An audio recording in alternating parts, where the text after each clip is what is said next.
This is Pet Life Radio. Let's talk pets. The views expressed by guests on this program do not necessarily represent the views of the host or owners of the Doggy Diva show and do not necessarily constitute endorsement of products. Medical information discussed by guests on this program are those of the guests and is only for informational purposes and should not replace medical advice by your local veterinarian professional. Hi, this is Susan Marie from the Doggy Diva show. This week, time to ID your pets and best-selling cozy mystery author Dianne Harman. That's what's on our show this week. Let's get started. Hey, did you hear that? What is that? It's the bark heard round the world. The Doggy Diva show. Here's national award-winning author and animal advocate, Susan Marie.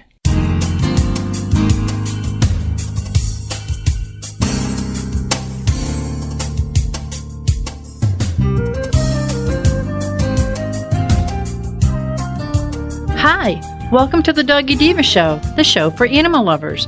I'm your host, Susan Marie, and as always, I'm joined by my canine co-hosts, the Doggy Divas themselves, Francesca, Coco, and our newest little diva, Miss Olive. Miss Olive is the cute little Italian Greyhound rescue in the picture with the microphone. Thank you for joining us today as we bring the experts in the pet and animal world right to you. Contact us at thedoggydiva.com. That's the DOGGYDIVA.com. We love hearing from you. So go grab a cup of coffee and your pet's favorite treat, and we'll be back in just a moment. Molly, here's your dinner. Zeus, that's not your food.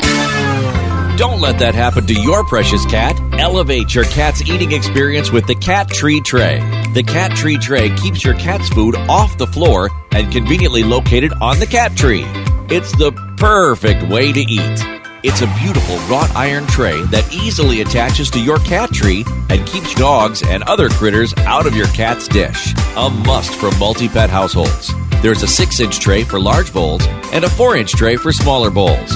Purchase your Cat Tree Tray today. Go right now to cattreetray.com.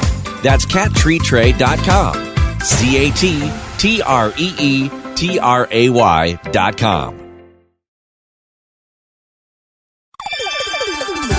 Let's Talk Pets on PetLifeRadio.com.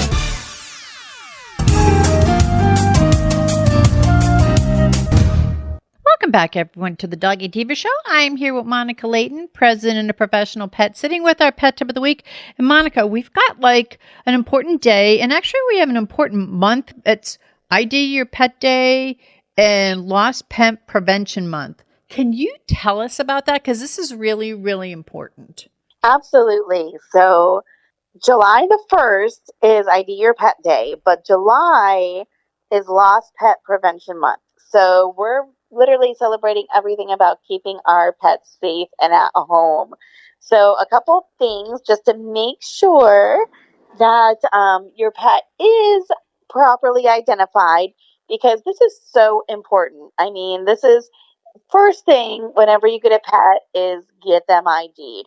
I will never forget the day that I got my dog Baby. And we're talking, I mean, she lived to be 18. She was only 2 years old when I adopted her. And it was at one of the events for my office.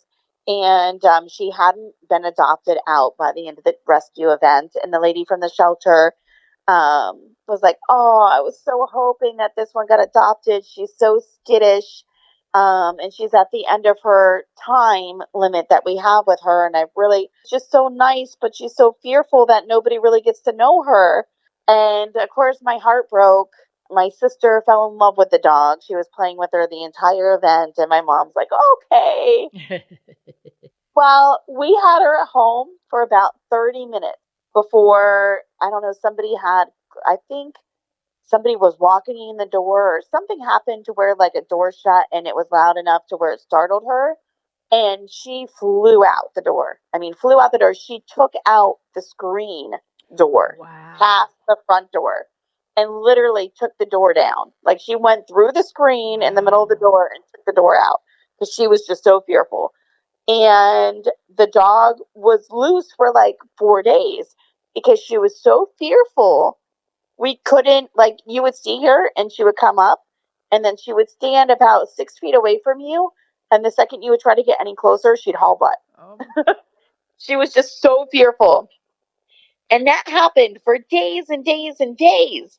And luckily, the event was at the office. The first thing I did before we even got in the car to leave for the day, I'm like, well, let's get her an ID tag. We microchipped her and made her an ID tag and put it on her collar. So a couple of days later, she had gotten so tired from being chased around the neighborhood so much by us trying to catch her that she walked into a local bakery.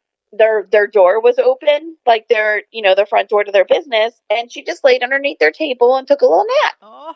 And the lady closed the front door when she saw her come in, and she got my number off her collar and called, and I went and picked her up, and she ended up being the best dog in the world. Like, we worked with her, and so that way she wasn't as skittish after she got to know us a little bit. And I mean, you saw how Baby was after. Baby was so chill. But when I met Baby was so chill, and she was really just like, she was like very chill. Wow. Was off-leash trained. Like, after I went through and worked with a trainer with her, she never had to be leashed. I could walk her anywhere. And she was totally verbal commands. But she was just so skittish because of whatever past she had. She was so fearful that she just started out. And that's generally the case. Hear of things, after like 4th of July is one of the biggest days for animal services and lost pet services, because like fireworks and things like that, pets get so scared, they just dart. So definitely making sure that your pet always has a microchip, but not only a microchip, have an ID on them. Because so often, I mean, I even had this instance the other day. We came home, and this literally just happened Thursday night for us.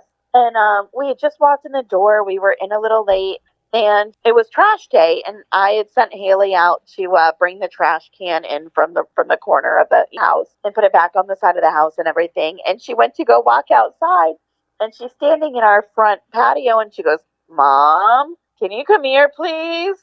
And I walk outside, and there's this huge, beautiful shepherd just staring at her through the screen door. And the dog was huge. I mean, just gorgeous, gorgeous, gorgeous shepherd. But the poor little guy had no collar, no ID. And I had seen him walking around the neighborhood. Now, we haven't been in this neighborhood for too long, so I know a couple of the neighbors, but not all of them. And I know I'd seen the dog walking on a regular basis, but I couldn't kind of figure. I'd had an idea of which house it belonged to, but I wasn't sure.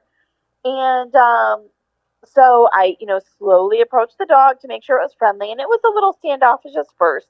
But as soon as I kind of ducked down a little bit, got to his level, and just called him over from afar, he came right over, and he was just an absolute love. And so I walked him over to the house that I thought was his, and he seemed to know exactly where he lived, because as soon as we got to the driveway, he ran right up. He started pawing the front door like, "Let me in, people. I am done with my visit, and it's time to go in." The family was not home. They have a huge, really nice fenced-in yard. And it's not like chain link or anything. It's those big, like solid pillar, white, very high fences. Oh, yeah. And I'm looking around, and I'm like, okay, well, you got out. So apparently your people aren't home, and they don't know you're out. And I went over to the side of the house where the fence was, thinking, oh my gosh, maybe did he dig out? Looking around, and there didn't seem to be any dig holes or anything. And the fence was securely latched. So it's not like, he accidentally opened the door. And I'm thinking, okay, all right. And so I tried to get in touch with the owner, because they had a Ring doorbell. And I guess the Ring wasn't working. So I pressed it a couple times. Well, apparently it wasn't working on the home end, but it binged their phone, on the Ring app. Yeah. So they saw me having conversations that she came over after she got home. And she goes, "Oh my gosh, you were so cute, because I saw you talking to the dog, but you couldn't hear me talking to you." But long story short, I when I checked when I went to go check along the fence line again, there was the other gate, and which was locked, but I was able to push it open, and the dog zoomed into the house. And of course, I had a mini heart attack because here I am, not even sure that this is this dog's house. And I'm like, these people are going to come home, and there's going to be a huge German Shepherd in their back door, and they're not going to know who this dog is. So as soon as we saw them pull in, like I ran out, and I'm like, do you have a shepherd? I hope you do now. Oh my gosh. And the dog did not want to, I was going to just take him home with me and, kind of wait until they got home, but I couldn't get the dog out of the yard. Like as soon as he was able to get into the gate, he would not come back out with me. How did he get out? Did he jump it? He jumped the fence. Apparently the kids have a trampoline. Don't even tell me. Uh-huh. Oh, and the dog is beautiful, but he was when we were getting him to his house, he was like running out in the road, like he's big, he's fast. And, I'm like, I wasn't sure if it was your dog because he didn't have a collar on with his ID. So, and she was like, oh my gosh, she goes, we've got it. We've got one and we just don't keep it on him all the time. And she's like, I absolutely am from now on. And yeah, I always tell people, it can happen in an instant. You never know when they're going to get out. And this particular very handsome boy has a doggy door that he can use when the parents are gone to get into the yard. So apparently he had used the doggy door from the house to go out into the yard.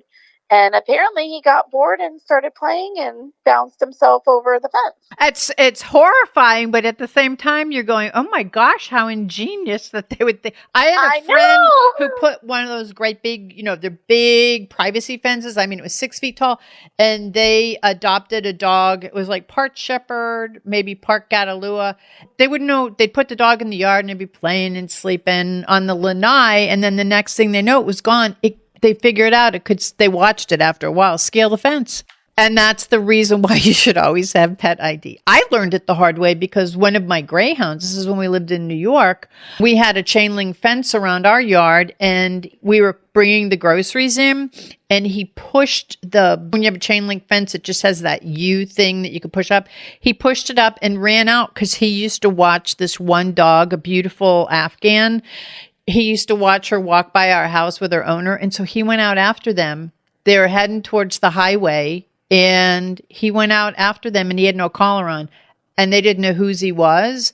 So we went out with our car and I said, I know where he is. He's after that Afghan dog. And ever since that day, and this was like in the 90s, all our dogs, no matter if they're laying around the house, no matter what they're doing, they always have ID on because you just never know. So yes, that's kind of what ID Your Pet Day is all about because microchips are definitely the way to go, no doubt, especially when it comes to disasters and hurricanes and pets getting out. You definitely want to have a microchip. However, I always remind people that that's not the only form of ID you should have on your pet. Simply because for these instances where it's somebody in your local neighborhood, even if it's after hours, when you're not able to get to a veterinarian with a lost pet, with a shepherd in my yard, the office was closed. It was already after hours. I had come home for the evening after work. So, your average neighbor is not going to have access to a vet open 7 o'clock when you're coming home and they had left to take their kids to their sports practice or whatever. That, the dog just kind of let himself out. He just like says, time for my nightly stroll. Oh, my parents aren't. So often pets can be returned back to their home very safely and quickly, especially when it's someone within your neighborhood, if they simply have an ID on that has their address and phone number on there.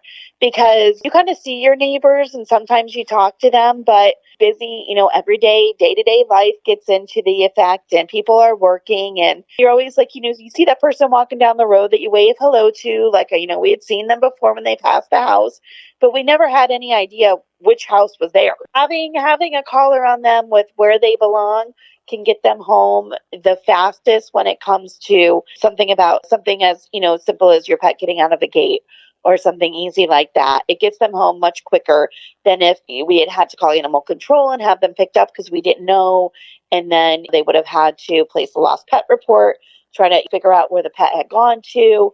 So it was a very fast way for the neighbors to just kind of get them home. July being Lost Pet Prevention Month, and it falls in the middle for us down here in Florida. It falls in the middle of hurricane season, which makes it all the more important because you just never know what's going to happen when one of these storms hits. And you and I have been through so many together, Monica, that lost dogs, lost people having to displace themselves because of going to shelters. Make sure that the shelter takes pets. Make sure you always have the ID on your pet with the current ID contact information too. So these are really, really, really important things. It could save a lot of heartache. Absolutely.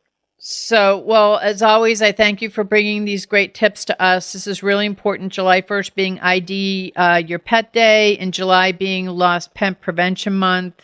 Thank you very much, Monica. And all of you out there, please make sure as you look at your pets right now, get their IDs are on them right now. Absolutely. Get those collars on or harnesses on with the ID tag attached. That way your pet can always get home if it gets out. Thank you very much, Monica. And we'll talk to you next week. Thank you. Have a great week. You too. We'll be back in a minute. Hello, everyone. Susan Marie and Miss Olive here to announce the release of the second book in the Doggy Diva Diaries series, Miss Olive Finds Her Forever Friends, a story about Miss Olive's encounters with bullying at a dog park and how she learns a life lesson. Please check out the original award-winning book, Miss Olive Finds Her Forever Home, which is a story about adoption and rescue. Both books are available at Amazon.com and BarnesandNoble.com, and please visit thedoggydiva.com for more information. Thank you, everyone. Coming up, the latest in cozy mysteries from best-selling author Dianne Harman. Stay with us. As a veterinarian, I want you to keep your dog as healthy and happy as possible. After all, our dogs reward us with fun, laughs, love, and a ton of affection. Well, what better way to reward your dog's love and companionship with Rockwell's Pets Pro Natural Dog Vitamins. These vitamins help provide a powerful fusion of amino acids, trace minerals, vitamins, digestive enzymes, aloe vera, and glucosamine, which helps support a healthy canine metabolism and promotes a strong immune system. Plus, they're 100% satisfaction guaranteed and produced in the United States. Help give your dog a healthy skin coat, healthy hips and joints, and immune support. For more information, go to rockwellpetspro.com. That's rockwellpetspro.com. Let's talk pets Let's talk pets on Pet Life Radio. Pet Life Radio. PetLifeRadio.com.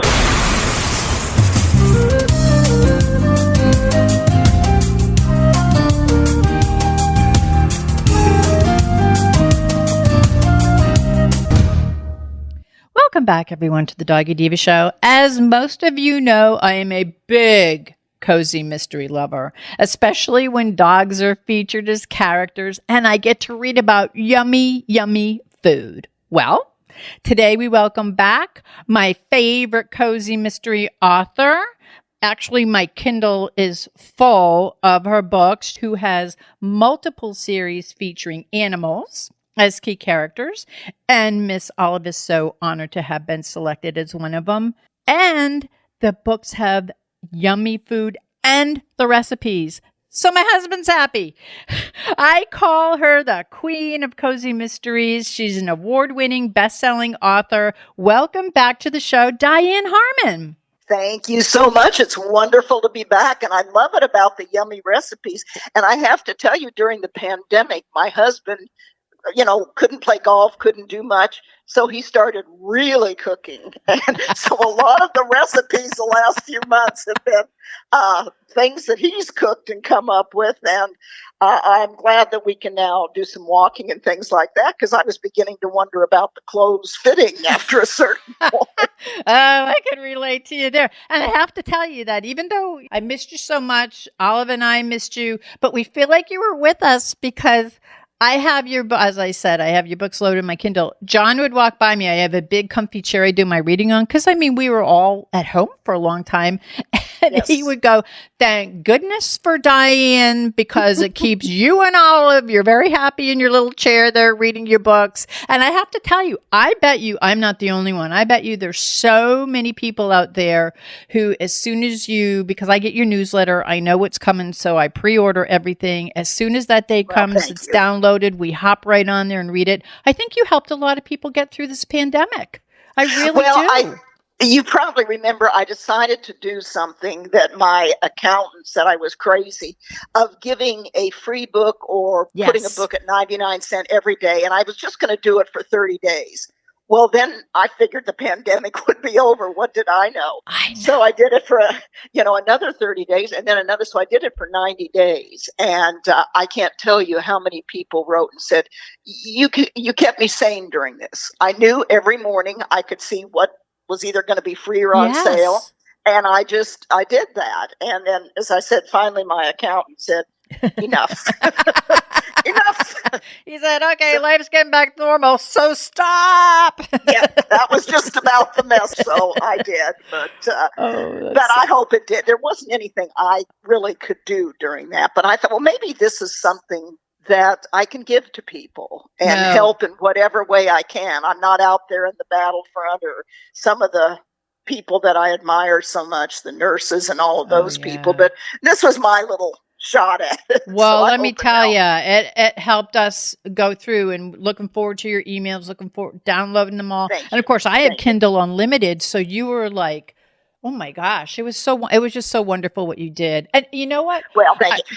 For any of the listeners who may not be familiar with you, which I find it hard to believe, but there may be some out there, you have such a diverse and interesting background before you became an author. Can you just share with the listeners a little bit about yourself and, your personal background and what kind of inspired you to get into this cozy mystery genre? I mean, you have so many books and they're all captivating, and the characters are all captivating in their own thank way. you. Thank you.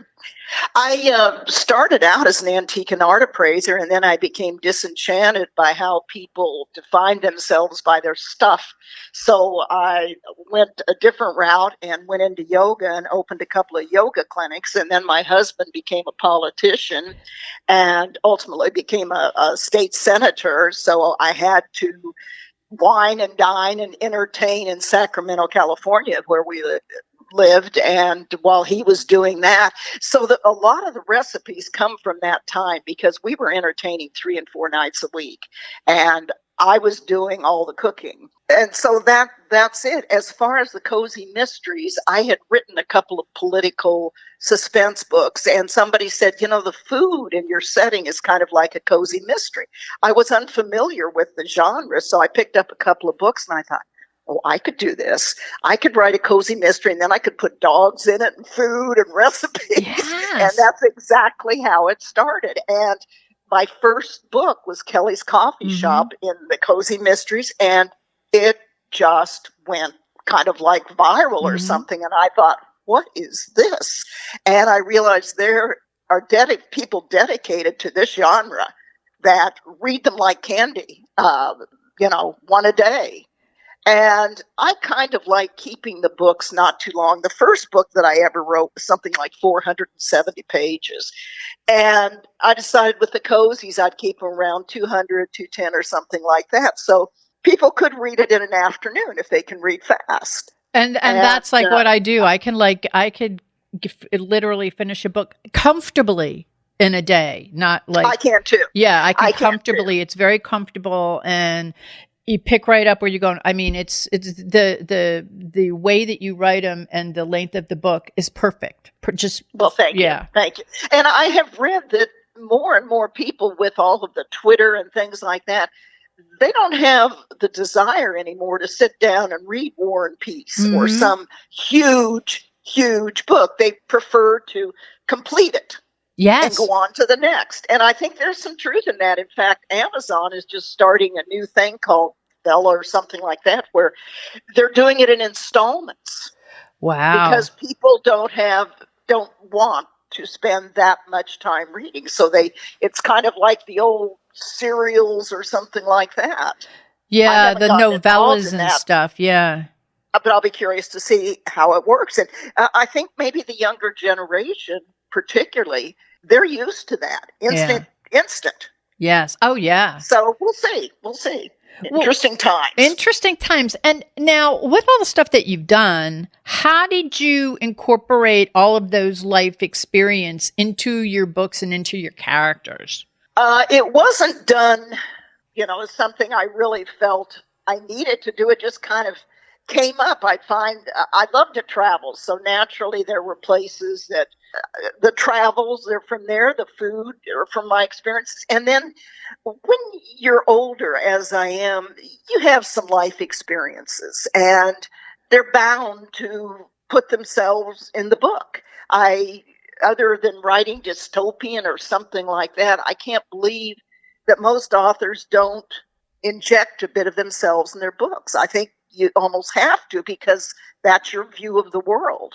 And I think it's kind of like one of your signatures. I know when I read your book, because I know your background, I know that you have a lot that you've experienced before becoming an author. And sometimes I'll read it and I go, oh my God, I wonder if Dianne really did that. Oh, I wonder if Dianne met a person like this. So it's like you incorporate experiences and the characters' experiences, which are not like the typical experience. Sometimes they're fleshed out and go pretty in depth, and that's what I like. I like the character that I could really bond with or get to know, and that's what you do. You kind of flesh them out that way. So I think sometimes it's because you have such a great background and great experience, and you've done a lot.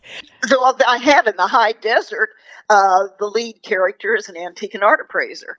Well, that was kind of a no-brainer.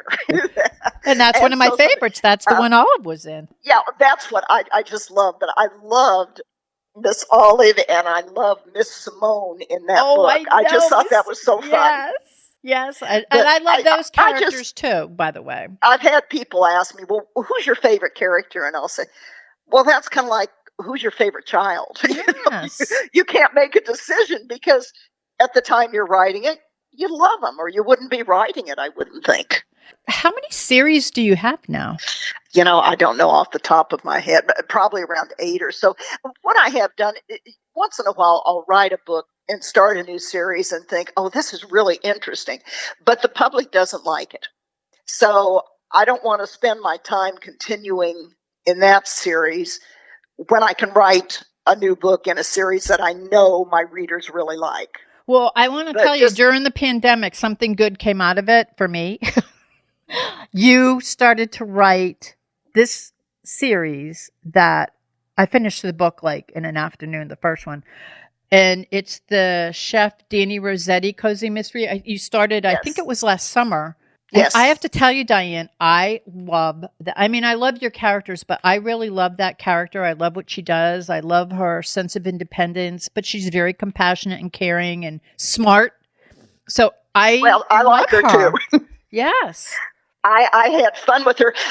She kind of came about that I was curious, what would my readers like to see? And it came out, they really wanted a strong woman lead who was not dependent on a man or married to a man. They said all of your lead women are married to men. And I thought, well, that's true.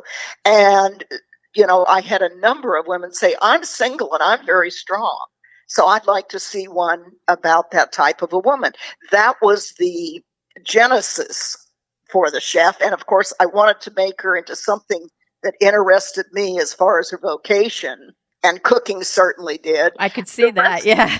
The rest of it just kind of came about. The niece who she's forced to adopt and to take care of, and then she's rather precocious, and none of that was planned. I think I've told you before, Susan, that I'm not an author who writes out a complete view of what to look chapter by chapter. I just start writing and the characters tell me where it's going. And that's the magic of it. Well, I don't know if it's magic. My husband thinks I'm probably committable, but in any event, that's what works for me. I have tried once or twice to plot out a book, and I felt like I was actually being strangled. That but that's not what the character wants to do. Mm-mm. That's just not what the character wants to do. So I have to have the freedom to just kind of see where they're going. Well, and I love in this series, I mean, I love the characters. I love the little girl. She's very precocious. You could tell she's going to grow up to be an independent person, an independent woman. Oh, yes. And, but now you've had 3 in the series and you have your 4th one coming up, which I can't wait. I already have it pre-ordered, sitting ready to read. So can you give us? Yeah. I love it. Can you give us any hints what to expect in the 4th book? Yes, it takes place in Provence, France. Mystery at the Chateau, Madrigal. I had spent some time in Provence years ago and fallen in love with the area. And I thought, wouldn't it be fun to have Dani be the caterer for a wedding in a chateau? And it turns out they're winemakers and the who's who of France, and the bride-to-be disappears the morning of her wedding. And of course, they're panicked. Do we put on the wedding? Do we keep catering? What do we do? And that's where it comes about. I have to tell you one cute thing. My husband reads all my books, and occasionally he'll go, I think you need a little more work on this, or, oh, that's good. But he finished that one, and I was downstairs, and he came downstairs, and he had a Kleenex in his hand. I said, what is that for? This is a man I've been married a long time, and I've seen him cry maybe 3 or 4 times. He said, you can wipe the tear off my cheek. I said, what? He said, I had tears rolling down my cheek. I can't wait to read this. He said, I loved it. So that made me feel good, because he's my strongest proponent and my harshest critic. Oh, but that says a lot. Oh, I can't wait to read it. And you know what? Another series that, and I've talked about this when you've been on the show before, because the Dani Rosetti one is relatively new. It's only maybe a year old, and we've been talking for years. One of them that you came up with that I love, and I find that. And my, in acting with people, that a lot of them are these cozy mystery lovers, are a lot like me, in that we were like Nancy Drew mystery kids when we were young. And your Holly Lewis mystery series, it's like the perfect read for us Nancy Drew alumni. And I believe that it engages younger readers. But it's like, I feel like I belong to a little club whenever I read that book, because it's the closest I've ever gotten to reading Nancy Drew. And I'm sure you talked about this before, Diane, whereas I can remember the Nancy Drew books. As soon as they'd come out, my mom would have me at the store, and my bookshelf, I had a wall of bookshelf. I would just line up those Nancy Drew books, and I loved them. They were like my friends. Yep, they were like my friends. And I looked around, and I didn't see anything that was out there. And I know there are a number of us that are Nancy Drew alums. And this is what spawned the series. As I've gotten into it, I've talked to younger people to see more of what their issues are today, which were different than the traditional Nancy Drew in the so-and-so case or something. So I'm going more into social issues that young people deal with. The last one that was out was Holly and the Cyberbully. Oh yeah, and that was we're certainly seeing impactful. Yes, at a whole different level than it was when it was just the playground bully. Yeah.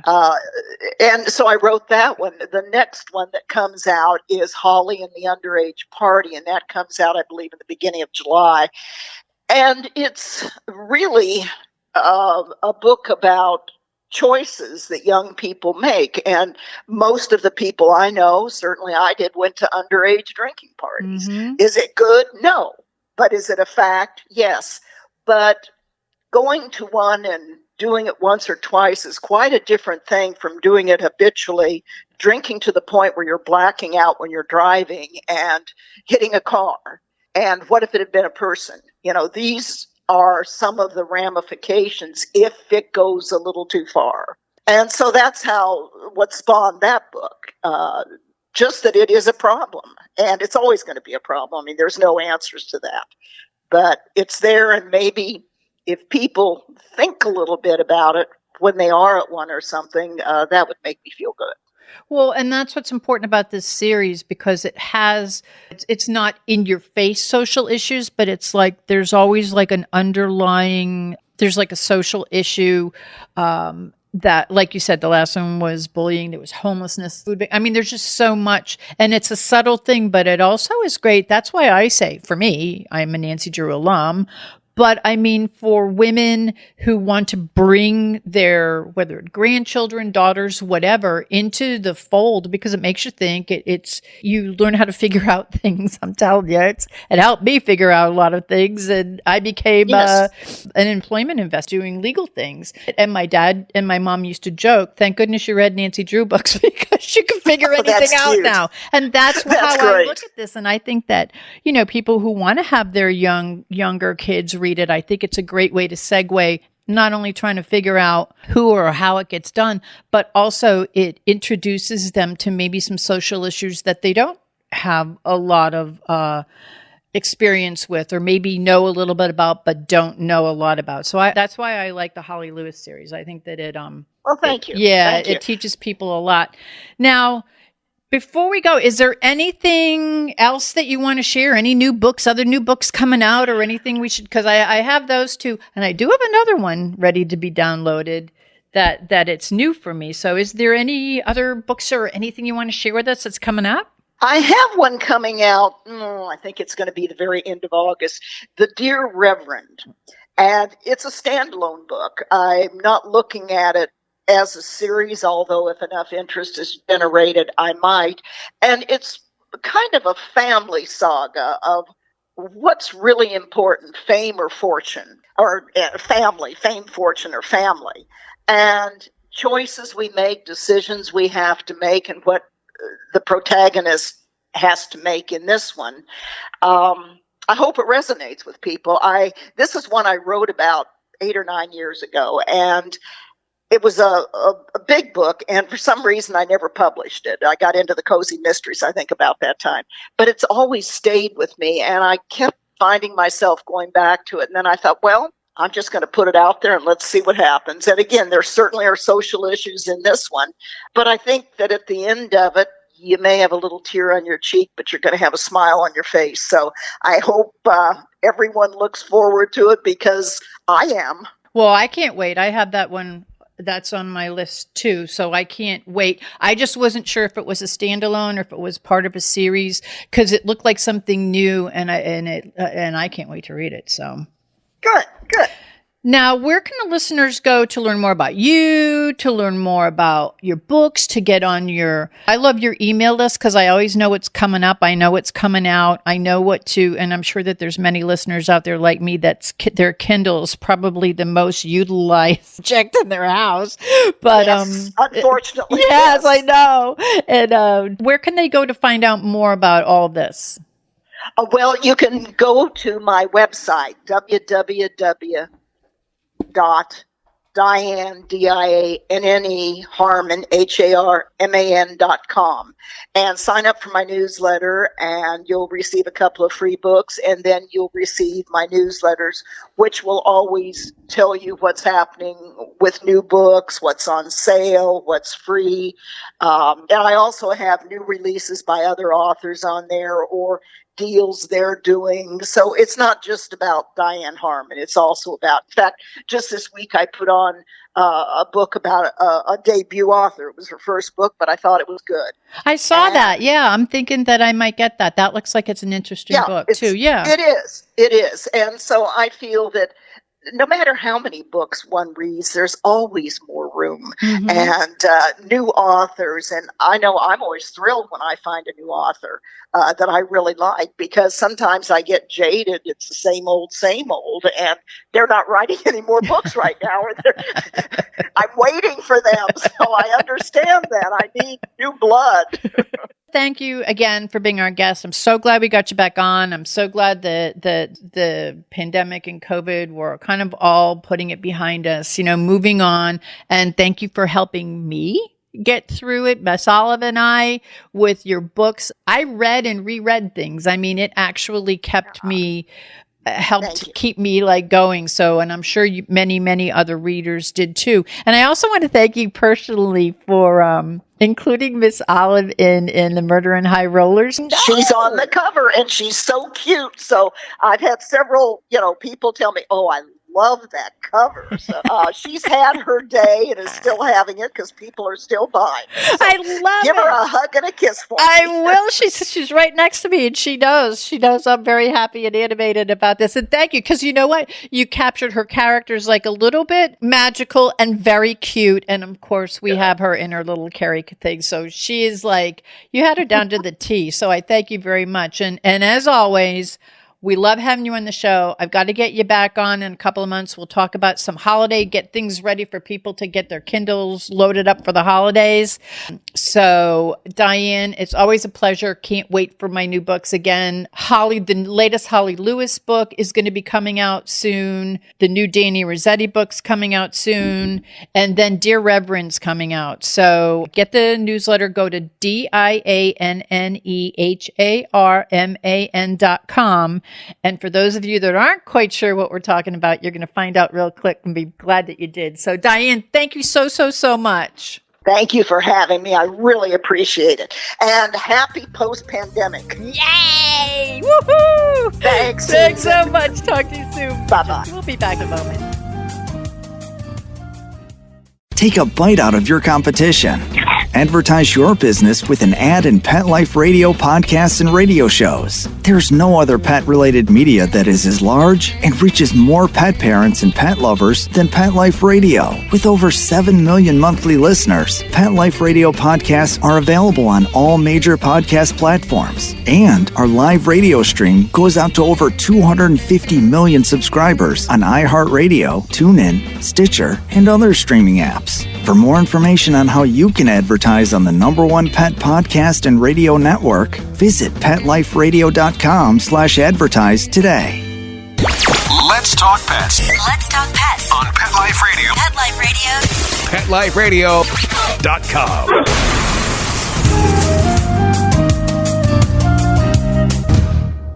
We would like to thank our guests this week.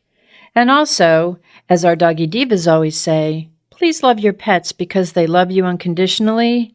And please remember to adopt, foster, spay, neuter, and microchip. And as always, please have a great Diva week, everyone. That's all for this episode of the Doggy Diva Show. To find out more, go to our website, thedoggydiva.com. Also, find us on our Facebook page, The Doggy Diva Show, and tell your fellow dog lovers about it. Don't miss Susan Marie, Miss Olive, and the Doggy Divas right here for the next episode. See you again soon.